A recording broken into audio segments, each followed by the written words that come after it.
So my question is, will co-op save higher education? Well, let me explain, first of all, if education needs saving and if co-op is the missing piece of the puzzle. You'll recognize this, most of you, as a large lecture room. At the front of the room is the professor, what you call the sage on the stage. He's the expert. In fact, he may have literally written the book on the subject he's talking about. If you look at the audience, they're passively listening to what he has to say. And in a typical 50 or 75-minute lecture, those students aren't going to remember most of what he's talking about. Our attention span may be 15, 20 minutes at the most, hence why TED Talks are limited to 18 minutes. These students then will go back to their dorms or their apartments and read the textbook, review the notes, do problems from the book or from the homework, struggle and probably give up because they don't know how to do them and stare at the pages. Eventually they'll take some exams, and these will basically test them on how well they can recall the material that this professor talked about. Obviously this has great limitations into how we learn. However, it is very efficient. Lots of information can be conveyed, but the question is, do the students actually learn? One of my teaching mentors at the North Carolina State University, Dr. Richard Felder, said, remember that students are going to learn far, far less than what you present or what the textbook presents. So it's not a matter of maximizing what you say. Education is maximizing what students learn. So how do we change that paradigm? Well, again, we've known this for a long time, and so even when I started college 45 years ago, active learning was part of the curriculum. We did, especially in engineering, we had labs that we went to and practiced what we learned from chemistry. We we had group projects. We discussed topics in class, very effective way of learning, and it improved our retention for sure. There's also ways to do study abroad, or maybe you have an internship that's stuck on the end of what you're doing. Again, practicing what you've learned in the classroom. However, most of these, even these active learning models, are still very linear, much like the lecture mode. You take these classes over a 4-year period. They tend to build off of each other, and then when you graduate, you finally get to implement what it is that you learned over those 4 years. Active learning helps that, but really even that is not very deep, is not very complex. And so there's still a missing piece. What is that? What could make this educational process even more effective? Well, fortunately, there was a UC engineering dean, Herman Schneider, who knew this was a problem and realized they needed to do something different.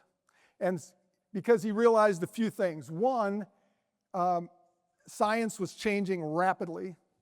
The workforce needed trained engineers and scientists, and yet universities could not produce them fast enough. And unfortunately, most middle-class students couldn't afford to go to college, and certainly the working poor, probably impossible. So how was he going to crack this nut? Well, he introduced a concept. He got with partners in Cincinnati who needed this workforce, and he worked with them, and he developed and introduced a first of its kind industry university collaborative educational model called co-op. And it transformed the way the university and engineering students learned. This was 1906, 120 years ago. This was not a new concept, but it was revolutionary at the time. This was the time when electricity was replacing steam energy, when automation was revolutionizing the factory floor, and change was rapid. And so some things, even though the technology is different today, the challenges facing Dean Schneider 120 years ago are the exact same challenges that are facing us today. Rapid change and how do we adapt to that, and how do we make sure that the workforce is ready for what we do. So one of the So what he found out in this co-op education that was revolutionary, and maybe he didn't realize it at the time, was students that went through this actually, because they had to go repeatedly between classroom and the co-op, and they did this in a cycle, when they got back to the classroom after a co-op assignment, they realized, oh, I'm understanding why I'm learning this piece of theory. When they went back to the classroom and went from the classroom back to co-op, they could start practicing what they learned. And this was very meaningful, and this reflective process, maybe not intentional at the purpose, ends up being the key aspect of co-op. So let me talk about this active reflective mode with my story. So I went to the University of Wisconsin. Co-op was not mandatory there. I'm not even sure how I heard about it, but I interviewed and I got an offer at S&C Electric Company in Chicago, Illinois. And it was a wonderful experience. And once again, just like Dean Schneider predicted, going out and practicing what I learned in the classroom made wonderful connections for me. However, there were three problems with the co-op program at Wisconsin. In fact, that's pretty typical of co-op programs across the country. One, it's not required. Calculus is required. Thermodynamics is required. Yet the most impactful program that I had as an undergraduate was optional. That doesn't make sense. Second of all, my reflections were left to myself. One of the things that I was particularly impactful when I was a co-op is I had an assignment where I had to work with some of the line technicians who had worked there for 20, 30 years, and I was warned, they're not going to want you to be around, they're not going to listen to you, you're just a snotty college student, so beware.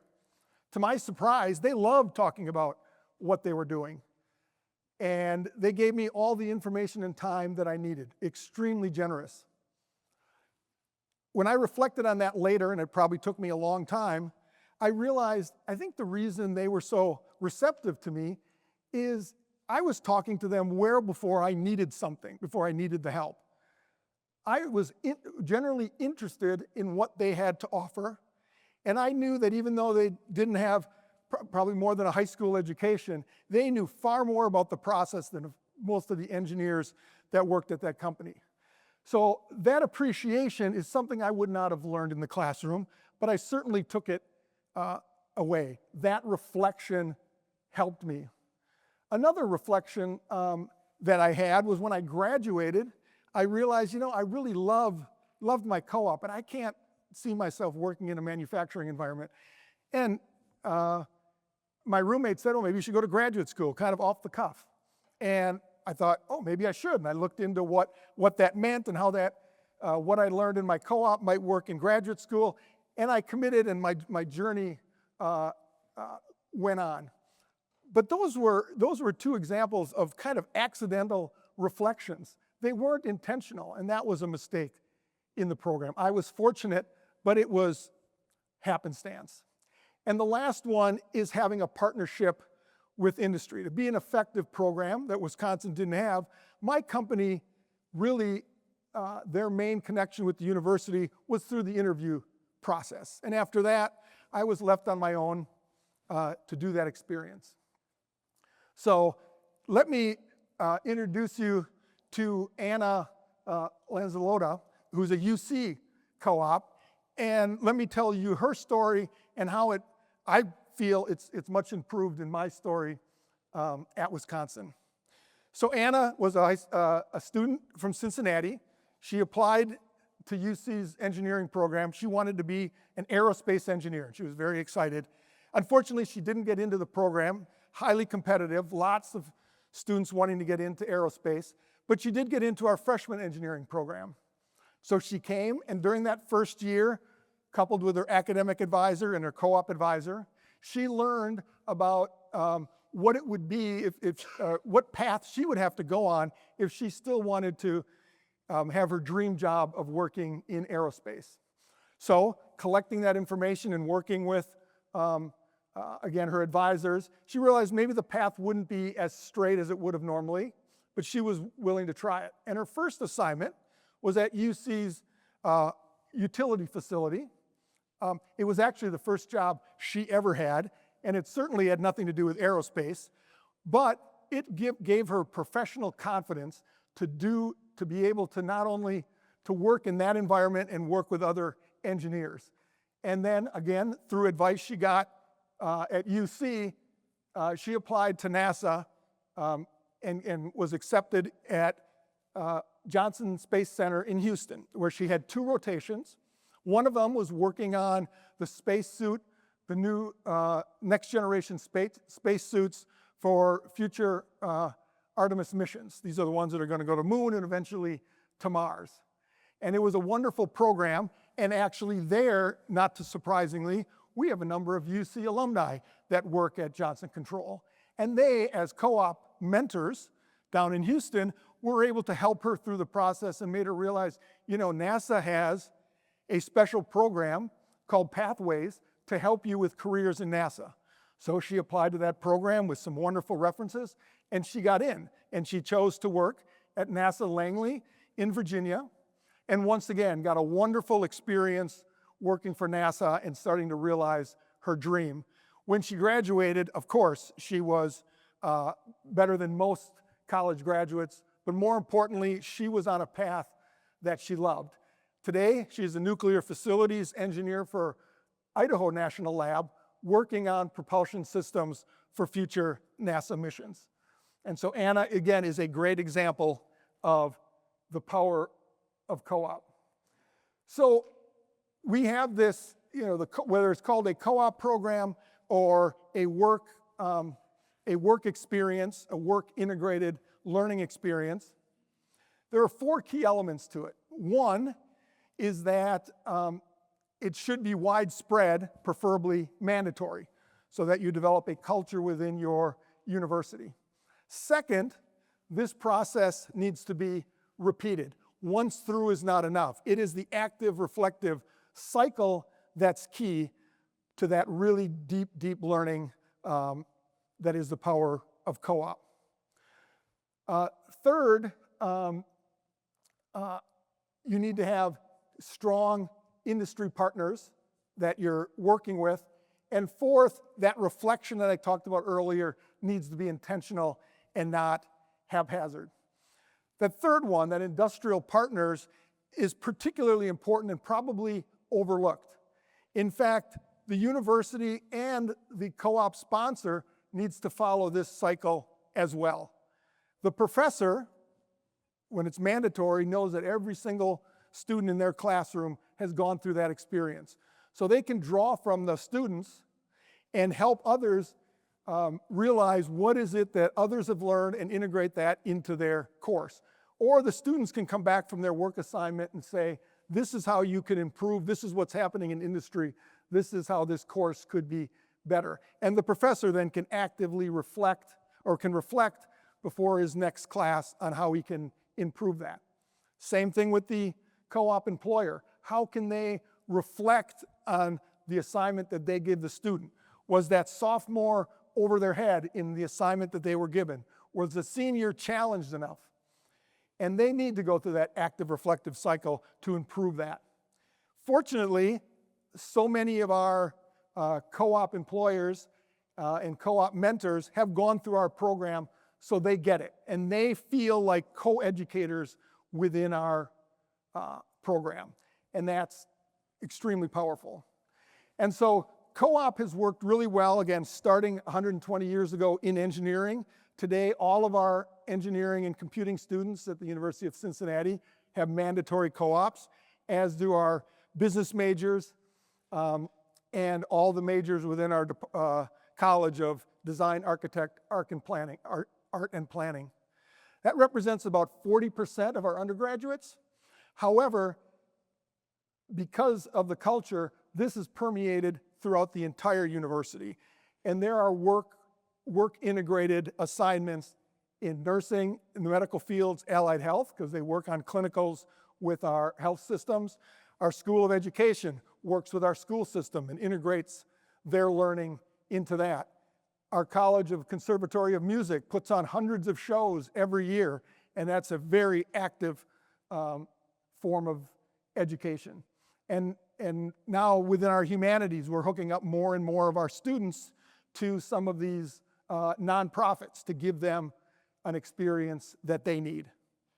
It's also fulfilled the key objective of Dean Schneider in that it provides finances to make college affordable. A typical engineering co-op will earn about $60,000 while they're in school. Certainly extremely helpful at a public institution like UC. It's also very popular. At UC and also in mandatory programs in the Northeast like Drexel and Northeastern University, even though in those two regions of the country where the demographic challenges are the greatest, where there's less and less high school graduates graduating from high school, the enrollment in those three universities have gone up by double digits over the past 5 to 10 years. So students absolutely love it as well. So with all those advantages, why doesn't everyone do it? Well, to keep it simple, it's because it's hard. Last year, we placed in our mandatory programs about 8,400 students in paid co-op assignments. If you just look at the broader context of work-integrated learning, we had 32,000 placements at UC alone.